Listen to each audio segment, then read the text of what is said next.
Reels वाली बहू। प्रज्ञा को रील्स बनाने का बड़ा ही क्रेज है और वो दिन भर रील्स बनाती रहती है, खाते पीते घूमते फिरते, घर में कॉलेज में। रील्स बनाने के कारण प्रज्ञा पूरे कॉलेज में हाईलाइटेड है। जहां उसके रील्स सभी को पसंद आते हैं, वहीं मनीषा चिंता में डूबी रहती है। एक रोज जब खाते हुए प्रज्ञा रील्स बना रही होती है, तब मनीषा कहती है, एक मिनट भी चैन नहीं है इस लड़की को।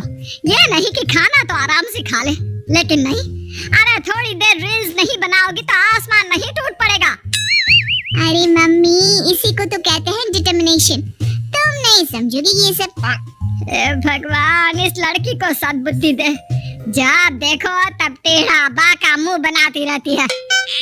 मनीषा की बात का प्रज्ञा पर जरा भी असर नहीं होता और वो खाते खाते रील्स बनाती रहती है। दिन बीतने लगते हैं और देखते देखते प्रज्ञा का कॉलेज भी खत्म हो जाता है।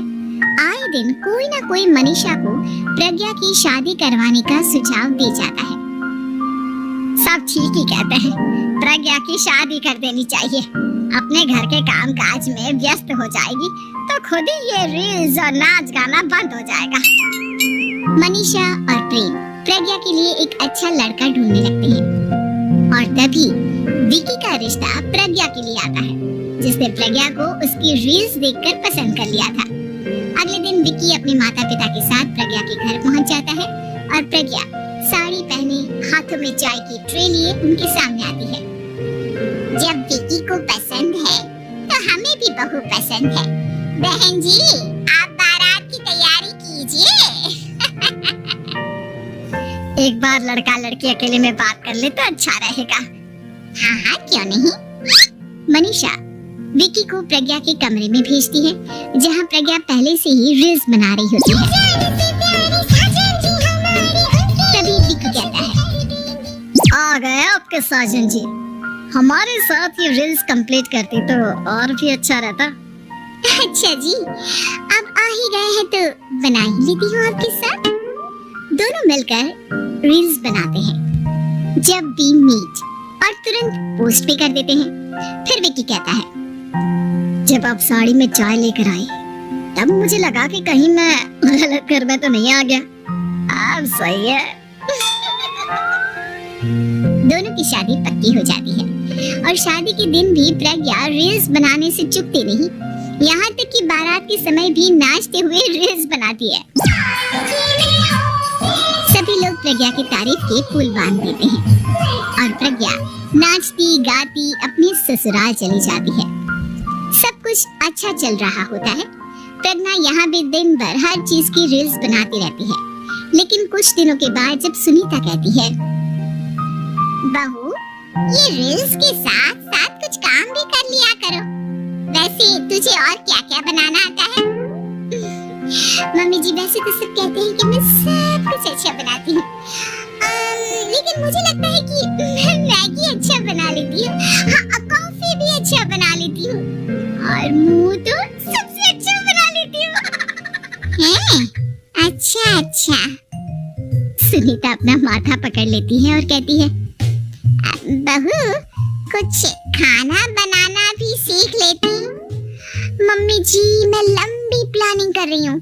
जल्दी ही मैं इतनी फेमस हो जाऊंगी कि मुझे पैसे मिलने लगेंगे। हम दोनों सास बहू राज करेंगे, राज। नौकर काम करेंगे और लोगों की तो लाइन लगेगी हमसे मिलने के लिए। तेरा दिमाग खराब हो गया है क्या बहू? हंसी मजाक तक ठीक है, लेकिन इस तरह घर नहीं चलते। जितना जल्दी हो इस घर के तौर तरीकों को सीख लो।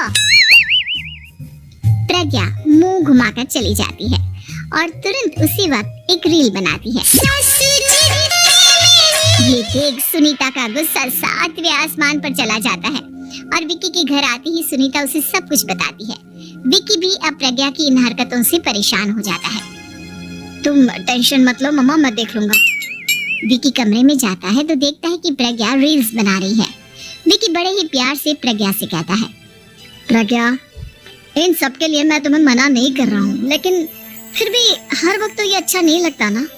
समझने की कोशिश करो, मुझे भी तुम्हारा थोड़ा वक्त चाहिए। मैं जब ऑफिस से आता हूँ तो मुझे समय देने की जगह इसी में लगे रहते हो। तुम ज्यादा ही सोच रहे हो। तुम भी मेरे साथ रील्स बनाओ ना, तुम्हें भी बहुत अच्छा लगेगा। तुम्हें इज्जत से कोई बात समझ में नहीं आती क्या? दिमाग खराब हो गया है तुम्हारा इस चकाचौंध से। अगर तुमने अपना रवैया नहीं बदला तो मैं तुमसे दूर चला जाऊंगा। तुम ही रिश्ता लेकर आए थे, मुझे लड़कों की कमी नहीं थी और ना आज है।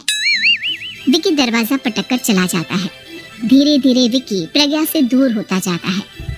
एक रोज मनीषा प्रज्ञा के ससुराल उससे मिलने जाती है। तब सुनीता उससे कहती है, बहन जी अब आई है तो कुछ दिन यहाँ रहकर जाइएगा, आप ही का घर है।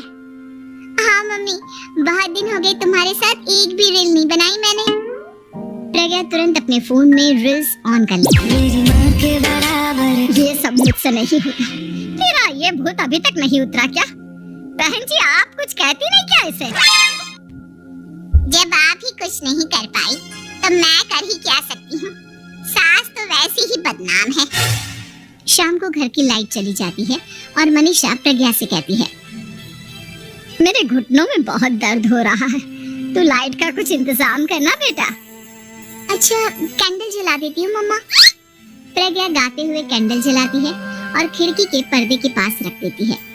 मनीषा जिसे बहुत दर्द हो रहा है वो सो जाती है और प्रज्ञा हमेशा की तरह अपनी रील्स में लग जाती है। उधर कैंडल की वजह से पर्दा आग पकड़ लेता है और मनीषा के कमरे में आग लग जाती है। बचाओ, कोई है बचाओ!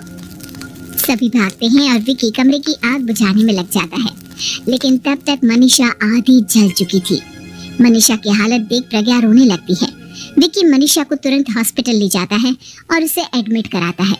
विकी प्रज्ञा से कहता है, देख लिया ना, तुम्हारे इस नाच गाने की वजह से आज तुम्हारी माँ की जान जाते जाते रह गई। अब पता नहीं तुम और क्या चाहती हो। उधर डॉक्टर कहते हैं, इनकी हालत बहुत नाजुक है, आधे से ज्यादा जल चुकी है।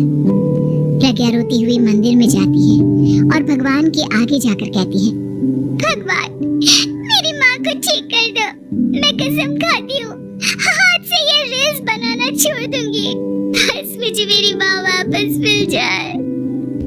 2 दिन बीत जाते हैं और मनीषा खतरे से बाहर आ जाती है। पेशेंट अब ठीक है, आप लोग उनसे मिल सकते हो। सब कोई मनीषा से मिलता है और प्रज्ञा सबके सामने अपना फोन तोड़ देती है। मुझे माफ कर दो मम्मा, मैंने तुम लोगों की बातों को नजरअंदाज किया। बेटा कोई भी चीज जरूरत से ज्यादा खराब है। मैंने तुम्हें रील्स बनाने से कभी मना नहीं किया, लेकिन हर वक्त एक ही चीज तो सही नहीं है। मैं समझ गई हूँ मम्मा, आई एम सॉरी। प्रज्ञा उस दिन से रील्स बनाना छोड़ देती है और पूरी तरह से अपने घर में लग जाती है।